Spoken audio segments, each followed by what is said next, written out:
Causes of biodiversity loss. Causes of biodiversity loss. देखिए क्या observe किया, ये ऑब्जर्व किया गया कि जो डाइवर्सिटी है ना वो धीरे धीरे घट रही है। पहले स्पीशीज बहुत सारी थी, उनमें से बहुत सारी स्पीशीज एक्सटिंक्ट हो गई। क्यों एक्सटिंक्ट हो रही है स्पीशीज? क्यों नहीं स्पीशीज एज इट इज चली आ रही? क्यों स्पीशीज का नंबर कम होता जा रहा है? ऐसा क्यों हो रहा है? इन सारी बातों का जो कारण है वो है कॉजेज ऑफ बायोडाइवर्सिटी लॉस। हम कह रहे हैं, यहाँ पर कहते हैं there are evil quartet. Evil quartet, what is the meaning of evil quartet? Evil यानी दुश्मन और क्वेट्रेट, क्वेटर वर्ड क्या मतलब क्या होता है? क्वेटर यानी होता है फूल। तो एविल क्वेट्रेट क्या हो गए? चार दुश्मन। ठीक है, हमारी जो बायोडाइवर्सिटी है ना वो क्यों खत्म हो रही है? क्योंकि बायोडाइवर्सिटी के चार दुश्मन है मेन, जिनकी वजह से खत्म हो रही है। बच्चों चारों दुश्मन एनसीईआरटी में भी डिस्क्राइब्ड है और आपके किसी भी रेफरेंस बुक में भी डिस्क्राइब्ड है, तो इसीलिए आपको चारों बहुत अच्छे से पढ़ने हैं। चलिए देखते हैं, पहला जो है, सबसे पहला वो है habitat loss, habitat loss and fragmentation. Habitat loss in fragmentation, सबसे पहला वर्ड। देखो ये ज्यादातर क्वेश्चन टॉपिक ना थ्योरी वाले हैं, समझने वाले, तो आप वैसे समझिएगा। देखो आपको दे रखा है पहला हैबिटेट लॉस इन फ्रेगमेंटेशन। ये क्या कह रहा है? कह रहे बहुत सारे स्पीशीज के एक्सटिंक्ट होने का कारण है हैबिटेट लॉस। हैबिटेट यानी जहां पर वो रहती हैं, तो ज्यादातर इसीलिए खत्म हो जाती है क्योंकि उनका घर छिन जाता है उनसे, क्योंकि जहां वो रह रही है वो जगह खत्म हो जाती है, वो जगह किसी वजह से खराब कर दी जाती है। तो फ्रेगमेंटेशन वर्ड पे पहले आती हूँ, पहले हैबिटेट लॉस की बात कर रही हूँ। भाई एक जंगल है, दिस इज अ फॉरेस्ट, और जो क्या हुआ है, इस फॉरेस्ट को कर दिया गया क्लीन, और यहाँ पर क्लीन करके बना दी गई, मान लीजिए कोई फैक्ट्री बना दी गई या कोई पार्क बना दिया गया, कुछ भी रह गया। भाई पार्क में थोड़ी ना शेर हाथी घूमेंगे, ग्रीनरी तो कर दी, बट जो शेर हाथियों को घूमना है वो तो जंगल में ही घूमेंगे। They are not comfortable in a park and they can not live in a park. तो सिंपल सी बात है, उनका घर छिन गया। अब आप क्या करोगे? आप इतने निर्दयी तो नहीं आप कहोगे देखो हम ऐसा थोड़ी कर रहे हैं, हमने एक जंगल साफ किया, पर उससे पहले हमने एक अच्छा काम किया। हमने इसमें रहने वाले सभी जंगली जानवरों को, सभी एनिमल्स को ले जाके दूसरे जंगल में शिफ्ट किया और फिर इस पार्क को साफ किया। तो अब उन्हें क्या दिक्कत है? उन्हें जंगल चाहिए था, वो जंगल में रहने लग गए। अब मैं आपसे बोलती हूँ, अब आप लोग जिस जगह पर रह रहे हो, अगर कोई जबरदस्ती उस जगह को आपसे खाली करा के आपको किसी और घर में शिफ्ट कर दे, तो क्या आप कंफर्टेबली रह सकते हैं वहां पर? क्या वहां पर ऑलरेडी रहने वाली पॉपुलेशन इफेक्ट नहीं करेगी? उस जगह को करेगी ना इफेक्ट। वही चीज यहाँ बोल रहे हैं, हैबिटेट लॉस में कहते हैं जब किसी का, स्पेशली फॉरेस्ट की बात कर रहे हैं, जब किसी रीजन से डिफॉरेस्टेशन कर दिया जाता है, जंगल को साफ कर दिया जाता है, तो जंगल में रहने वाले बहुत सारे एनिमल्स हैं जिनका घर क्या है, उनसे छिन जाता है। ठीक है, जिनका घर उनसे छिन जाता है, तो उन एनिमल्स को रहने में तकलीफ होती है। उनको किसी और जगह पर भी शिफ्ट करते हैं, तब भी वो एनिमल्स उतना कंफर्टेबली नहीं रह पाते जितना कंफर्टेबली वो अपने नेचुरल एनवायरनमेंट में रह रहे थे। क्लियर और not? This is habitat loss. Now what is fragmentation? मान लीजिए ये कोई बड़ा सा जंगल था, यहाँ पर जंगल के इस छोर पर एक गांव था। ठीक है, there is a village at this place, ये ऐसे कोई विलेज है। ठीक है, और जंगल के यहाँ पर भी कोई एक विलेज था। यहाँ पर जंगल के किनारों पे दो गांव हैं। ओके, और जंगल के यहाँ पर शहर है, सिटी, यहाँ पर सिटी है, ये है। अब क्या किया भाई, जंगल वाले, ये जो गांव वाले लोग थे बड़े परेशान थे। शहर वालों को तो गांव में नहीं आना था, पर गांव वालों को किसी ना किसी काम के लिए शहर जाना पड़ता था, तो उनको जंगल में से घूम फिर के जाना पड़ता था, तो बड़ी परेशानी होती थी, व्हीकल्स भी नहीं निकल सकते थे। तो उन्होंने कहा, सरकार से डिमांड की, और सरकार ने उनकी हेल्प करने के लिए इस जंगल से शहर तक एक सीधा रास्ता बना दिया। ठीक है, क्या बना दिया? इतने पैड को काट के एक रास्ता। सेम यहाँ का गांव है, तो इस गांव को भी कनेक्ट करते हुए एक रास्ता यहाँ से बना दिया। क्लियर है? तो आपको ये पता लग गया कि ये जो है ये रोड है, ये रोड है। अब उन्होंने कहा देखो जितनी जरूरत थी हमने तो उतने ही जंगल को साफ किया, ये जंगल है यहाँ रहो आराम से, ये जंगल है यहाँ रहो, ये जंगल है यहाँ रहो। बट आप ये बताइए क्या एक बहुत बड़े जंगल के छोटे टुकड़े हो गए या नहीं हो गए? हो गए। तो क्या बहुत सारे ऐसे एनिमल्स नहीं होते जो बड़े ही एरिया में रह सकते, जो छोटे एरिया में रह ही नहीं सकते? हाथी है, क्या वो छोटे से जंगल एरिया में रह लेगा? नहीं रह सकता ना। शेर है वो रह सकता है, वो नहीं रह सकता, तो वो छोटे एरिया में रहेंगे ही नहीं। अगर वो निकल के बाहर आए तो जो ह्यूमन है उसको नुकसान पहुंचाएंगे, ठीक है। अंदर ही रहे तो उनको खुद को नुकसान है, वो खुद फुल पोटेंशियल से रह ही नहीं पाएंगे, रिप्रोड्यूस नहीं करेंगे, धीरे धीरे वो मरने लगेंगे। ये है हैबिटेट लॉस एंड फ्रेगमेंटेशन। बात समझ आई? तो बड़ी सिंपल सी बात है, पर आपको ये सब लिखना आना चाहिए।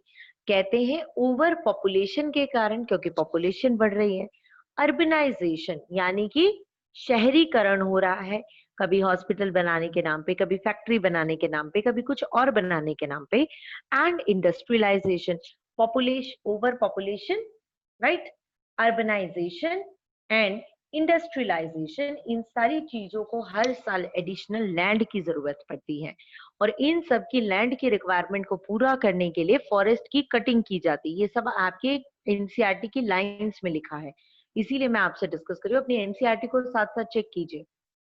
देखिए सब लोग एनसीईआरटी को देखिए।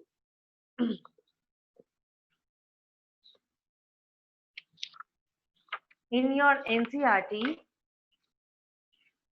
check page number 264 habitat loss and fragmentation। ठीक है, इन्होंने क्या लिखा है? This is most important cause driving animals and plant to extinction. ये सबसे इंपॉर्टेंट कारण है जिसकी वजह से बहुत सारे प्लांट्स और एनिमल्स मर रहे हैं। The most dramatic example of habitat loss came from tropical rainforest। सबसे इंपॉर्टेंट एग्जाम्पल कौन सा है आपका? ट्रॉपिकल रेन फॉरेस्ट का एग्जाम्पल सबसे इंपॉर्टेंट है, क्योंकि आप लोगों ने खुद बात की थी कि इक्वेटर से पोल की तरफ जाते हैं तो सबसे ज्यादा डाइवर्सिटी कहाँ मिलती है? हमें इक्वेटर पर मिलती है कि नहीं? क्योंकि इक्वेटर पर बहुत सारी धूप आ रही है, इक्वेटर पर रिसोर्सेज बहुत ज्यादा, इक्वेटर पे ऐसा कुछ ड्रास्टिक चेंज नहीं आ रहा, तो जो हो रहा है, जो तबाही हो रही है, वो सब बाकी एरियाज में है। इक्वेटर पे डाइवर्सिटी बहुत ज्यादा है, पर पर पिछले कुछ सालों में ये ऑब्जर्व किया गया कि इक्वेटर पे जो ट्रॉपिकल रेन फॉरेस्ट होते हैं उनकी जो पॉपुलेशन है वो कंटिन्यूअसली डिक्रीज हो रही है, वो कम होती जा रही है। ठीक है, इन्होंने कहा एक वो एरिया जो कभी 14% से भी ज्यादा एरिया कवर करता था धरती का, ट्रॉपिकल रेन फॉरेस्ट, आज वो 6% से भी कम एरिया में बचे हैं। यानी बाकी एरिया कहाँ गया? बाकी सब एरिया हमने साफ कर डाला, हमने किसी ना किसी नाम पे उसको क्लीन कर दिया। सो ये आपको लिखा है ट्रॉपिकल रेन फॉरेस्ट जो कभी 14% से भी ज्यादा होते थे, अब क्या हो गया है? अब वो 6% से भी कम बचे हैं। So they are being destroyed fast। Amazon rain forest का एग्जाम्पल दिया है बच्चों, इसके अंदर जरूर याद रखेंगे सारे के सारे example of Amazon rain forest. कहते हैं जो Amazon रेन फॉरेस्ट है उसकी बात करते हैं। कहते हैं जो Amazon रेन फॉरेस्ट होता है उसका क्या होता है कि वो कभी बहुत बड़ा था, उसको लंग्स ऑफ द प्लैनेट कहा जाता था, है ना।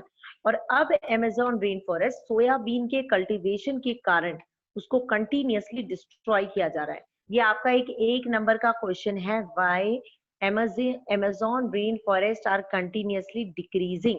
तो क्या याद रखना है? They are been cutted for soybean cultivation, soybean उगाने के लिए उसको साफ किया जा रहा है। ठीक है, तो ये बात आपको याद रखनी है। उसके बाद आपको लास्ट की 3-4 लाइंस में लिखा है when large habitats are broken up into smaller fragments। जब भी बड़े हैबिटेट को छोटे टुकड़ों में हम काट देते हैं, तोड़ देते हैं, जैसा कि हमने यहाँ पर किया है। क्या कहा है? Due to various human activity, किसी की वजह से भी करें। क्या कह रहे हैं? Birds and animals requiring larger territories and certain and migratory animals are mainly affected। बहुत सारे ऐसे एनिमल्स जिनको बड़े एरिया चाहिए वो इफेक्टेड होते हैं। Is it clear? So this is about habitat loss and fragmentation. इसमें आपको 4-5 लाइनें लिखनी आनी चाहिए क्या होता है ये, और आपको इसमें अमेज़न रेन फॉरेस्ट का एग्जांपल याद रखना है कि सोयाबीन कल्टीवेशन के लिए उसको साफ किया गया।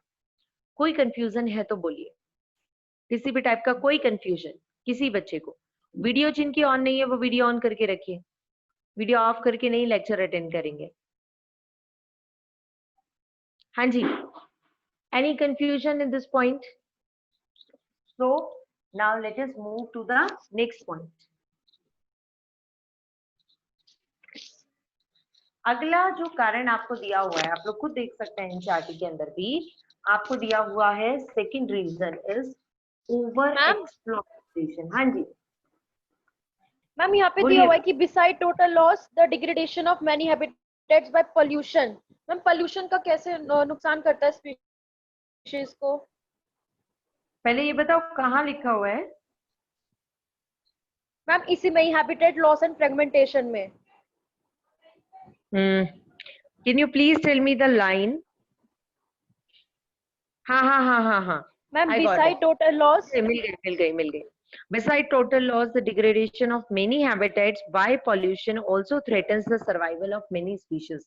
कह रहे हैं कि टोटल लॉस हो रहा है, एक तो टोटल लॉस हो रहा है कि पूरा का पूरा जंगल है या कोई नदी है ये सब खराब हो गया। कई हैबिटेट जो है पॉल्यूशन के कारण भी हो रहे हैं। देखो आप ये बताओ, एक जंगल है, हमने जंगल का कुछ नहीं किया पर क्या हो गया, क्योंकि हम लोग पॉल्यूशन बहुत ज्यादा करें, पॉल्यूशन की वजह से ग्लोबल वार्मिंग हो रही है, ग्लोबल वार्मिंग की वजह से क्या हो गया, फॉरेस्ट में फायर हो गई, फॉरेस्ट फायर हो गई, यानी कि जंगल में आग लग गई अपने आप ऑटोमेटिकली। हम कह रहे हैं ये तो नेचुरल रीजन है लगी, पर नेचुरल रीजन थोड़ी है, हमने ग्लोबल वार्मिंग कर दी, हमने पॉल्यूशन इतना करा कि टेम्परेचर बढ़ गया, राइट? तो यहाँ पर जो कारण है वो क्या हुआ, इसका पॉल्यूशन हुआ। सो पॉल्यूशन भी कारण हो सकता है जिसकी वजह से किसी का घर छिन जाए। मान लीजिए कोई वाटर बॉडी है, कोई पॉन्ड है, वहां पर आपका पॉल्यूटेड पानी डालने की वजह से बहुत सारे जो है वो मर जाए, उनका घर छिन गया किसी और ने, मतलब पॉल्यूशन वहां पे आके स्प्रेड कर रहा है ना। So it can be a cause. ठीक है, ओके, यस। चलिए let us move to the next one, that is over exploitation. Over exploitation देखिए क्या कह रहा है, ओवर यानी क्या होता है, बहुत ज्यादा, ओवर रिएक्ट करना, सिंपल सी बात है, जब बहुत ज्यादा रिएक्ट करें, जरूरत से ज्यादा। ओवर यानी क्या होता है, जरूरत से ज्यादा। एक्सप्लॉइटेशन, एक्सप्लॉइट करना मतलब क्या होता है, हम उसको यूज कर रहे हैं, यूज नहीं कर रहे, हमने इसको इतना किया कि हमने उसको मिसयूज बना दिया। सो ओवर एक्सप्लॉइटेशन का मतलब ही क्या है कि जितनी जरूरत आपको उस चीज की थी, आपने उसको उससे कहीं ज्यादा जरूर यूज किया। ठीक है, आपको जितना उस प्लांट को या किसी प्रोडक्ट को लेना चाहिए था, आप उससे ज्यादा उसको ले रहे हो। अब आप मान लीजिए हम कहें फॉर एग्जाम्पल, हालांकि उसके साथ ऐसा नहीं है बट फिर भी मैं कहती हूँ, हालांकि मान लीजिए हम सबको कट के आ रही है। No ma'am. बच्चों Yes, ma'am. आप जिसको डिस्टरबेंस हो रही है वो एक बार एग्जिट अपने आप को ना रिमूव करके फिर से लॉग आ जाए, एंटर करें, Okay, ma'am. क्योंकि ये टॉपिक नेटवर्क आजकल 2-4 दिन से मैं देख रही हूँ सारी क्लासेस में बच्चों को ज्यादा प्रॉब्लम फेस करनी पड़ रही है। हाँ जी, सो ओवर एक्सप्लॉइटेशन की मैं बात कर रही हूँ। ओवर एक्सप्लॉइट करने का मतलब क्या होता है, कुछ ज्यादा ही उसको यूज करना, मतलब मिसयूज करना हो गया एक तरीके से, जितनी जरूरत है उससे ज्यादा आप उसको ले रहे हो। मान लीजिए जैसे हम अभी एलोवेरा का एग्जांपल लेते हैं, खैर एलोवेरा ऐसा है नहीं प्लांट, पर फिर भी मान लो हम ले लेते हैं एलोवेरा। अब हमने क्या किया, हम एलोवेरा के पीछे पड़े हैं कि एलोवेरा सब चीजों के लिए अच्छा है। हमने जूस में एलोवेरा ले लिया, हमने फेस वॉश में एलोवेरा ले लिया, हमने क्रीम में एलोवेरा डाल लिया, ठीक है, शैम्पू में एलोवेरा डाल लिया, मेडिसिन में एलोवेरा डाल लिया, हम हर चीज में एलोवेरा डाल रहे हैं। और हम क्या कर रहे हैं, ऑब्वियस सी बात है, जब एलोवेरा की इतनी डिमांड हम बढ़ा रहे हैं तो हम एलोवेरा को उतना लेता जा रहे हैं, हम उसको काट रहे हैं जहां भी लगा हुआ है। अब हम उसको उगने कम दे रहे हैं, हम उगता नहीं है उससे पहले हम काट लेते हैं उसको, हम उतना उसका प्रोडक्शन नहीं कर रहे जितना हम उसका यूज कर रहे हैं। तो क्या होगा, एक टाइम ऐसा आ जाएगा जब मान लो वो एक्सटिंक्ट हो जाए। हालांकि एलोवेरा तो छोटा सा पौधा है, वो उग जाता है, मानो कोई बड़ा पेड़ है, उस पेड़ की लकड़ी आपको चाहिए। अब आप क्या करते हो, उस पेड़ को काट लेते हो लकड़ी के लिए। इतनी जल्दी वो पेड़ उगता नहीं है जितना जल्दी आप उसको काट लेते हो। आप उसको उतना उगा नहीं रहे जितना आप उसको काट रहे हो, तो क्या हो जाएगा, एक टाइम पर वो पूरी खत्म हो जाएगी। दिस इज ओवर एक्सप्लॉइटेशन, जरूरत से ज्यादा किसी चीज को यूज करना।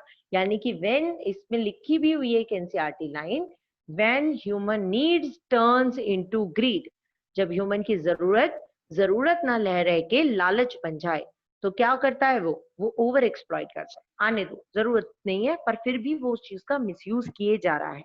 ठीक है, नेचुरल रिसोर्सेज का हम करते हैं ना, सॉइल, एयर, वाटर, ये सब नेचुरल रिसोर्सेज है, फॉसिल फ्यूल्स ये सब है। तो इनको हम ओवर एक्सप्लॉइट करें जिसका असर हमारी स्पीशीज पे पड़ रहा है। ठीक है, इसमें आपको क्या याद रखना है, इसके अंदर है कि कुछ लास्ट 500 ईयर के एक्सटिंक्शन दे रखे हैं। पिछले 500 सालों में जो एक्सटिंक्शंस हुए हैं वो आपको दे रखे हैं, वो आपको याद भी करना है। कौन कौन सा दे रखा है, उसमें एक आपको दे रखा है stellar sea cow. Stellar sea cow, ठीक है, ये एक स्पीशीज है जो पिछले 500 सालों के अंदर, उस डाटा टाइम के अंदर एक्सटिंक्ट वो हुई है, एक्सटिंक्ट। एक दे रखा है आपको passenger pigeon.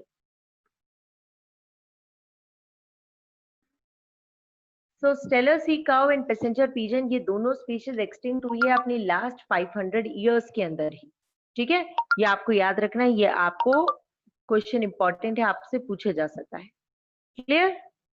So this is about over exploitation. Let us move to the next one. तीसरा दुश्मन कौन? पहला दुश्मन हैबिटेट लॉस एंड फ्रेगमेंटेशन था, दूसरा दुश्मन था हमारा ओवर एक्सप्लॉइटेशन। अब बात करते हैं थर्ड वन की, कौन है जो तीसरा जो हमें प्रॉब्लम क्रिएट कर रहा है। ठीक है, तीसरा है alien species इन्वेशन। Alien species इन्वेशन, alien बच्चों किसको बोलते हैं, एलियन कौन होता है? बड़ा सिंपल सा क्वेश्चन पूछा है, एलियन क्या होता है? फॉरेन। मैम अदर जो प्लैनेट होते हैं उनके जो लिविंग ऑर्गेनिजम्स है। ठीक है, मतलब ये हो गया जिसको हम नहीं जानते, जो वहां का नहीं है, जो जहां जिस एरिया की बात करें जो वहां का नहीं है वो एलियन है। ठीक है, हमारे लिए वो एलियन नहीं है भाई, हमारे लिए तो अमेरिका वाले लोग भी एलियन ही है, क्यों आए हैं यहाँ पे, हमारे यहाँ के थोड़ी है वो। उनको एलियन मत बोलना, बट वैसे मैं बता रही हूँ, यहाँ पर एलियन स्पीशीज हम उन स्पीशीज को बोलते हैं जो उस जगह की नहीं है, जो दूसरी जगह। हाँ जी, बोलिए।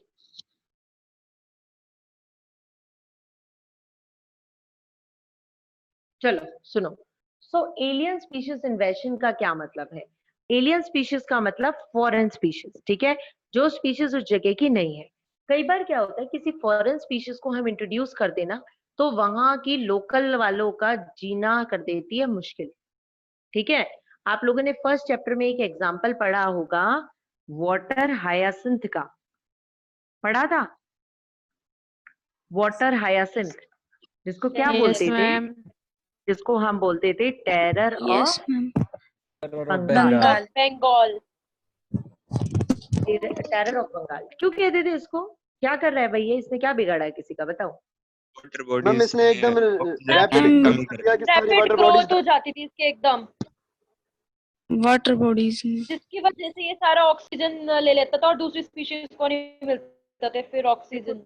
बिल्कुल यही बात है कि ये क्या करता था, इसको लेके आए थे, इसके फ्लावर बड़े सुंदर थे पर्पल कलर के, हमने सोचा यहाँ पे भी आएंगे उगेंगे तो हमारी वाटर बॉडीज भी सुंदर लगेंगी, हम इसको इस चक्कर में ले आए।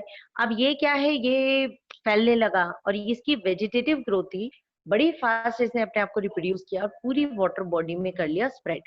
पूरी वाटर बॉडी में जब ये हो गया स्प्रेड, तो फिर क्या हुआ, इसने सारी ऑक्सीजन को ड्राइव कर लिया, वहां से सारी ऑक्सीजन छीन ली और हमारी लोकल वालियों को ऑक्सीजन मिली नहीं, ये ज्यादा डोमिनेट हो गया उनके ऊपर जाके, फिर जो लोकल वाली थी वो मर गई। This is water hyacinth. तो वाटर हायासिंथ की वजह से बहुत सारी ऑर्गेनिजम्स हमारे जो हैं वो मर गए। तो वाटर हायासिंथ ने बहुत सारों को तो इतना ऐसे मारा कि वो एक्सटिंक्ट ही हो गई। ठीक है, टोटली उनका नामो निशान कर दिया खत्म। ऐसे कुछ और भी एग्जांपल्स दिए हुए हैं आपको, जैसे एक है लेंटेना। ठीक है। एक मैंने आपको बताया वाटर हायासिंथ, एक बता रही हूँ लेंटेना, एक है पार्थीनियम। पार्थीनियम सेकंड चैप्टर में पढ़ा था आपने, एलर्जी करता है, उसको कैरेट ग्रास भी कहते हैं, कैरेट याद हो, ग्रास। Carrot grass. तो एक एग्जांपल हो गया वाटर हायासिंथ, ठीक है। एक एग्जांपल मैंने आपको बताया लेंटेना, एक एग्जांपल मैं आपको बता रही हूँ दिस इज पार्थीनियम, ठीक है। उसके बाद नेक्स्ट को एग्जांपल सुनिए, उसका अगला एग्जांपल दे रखा है नीलपर्च। नीलपर्च, नीलपर्च का आपको क्या दे रखा है, कहते हैं लेक विक्टोरिया, जो अफ्रीका के अंदर लेक विक्टोरिया है ना, उस लेक विक्टोरिया में नीलपर्च को इंट्रोड्यूस किया था।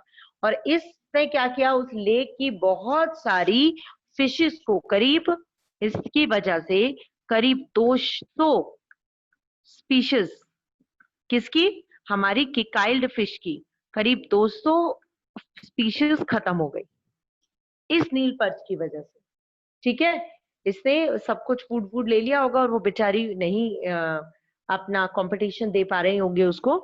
और एक दे रखा है आपका रीसेंट एक्सटिंक्शन, जब अगर आपको बोले ना कि अभी सबसे रीसेंट बताओ, सबसे रीसेंट कौन सा हुआ है ऐसा एलियन स्पीशीज का इंट्रोडक्शन, तो the most recent one is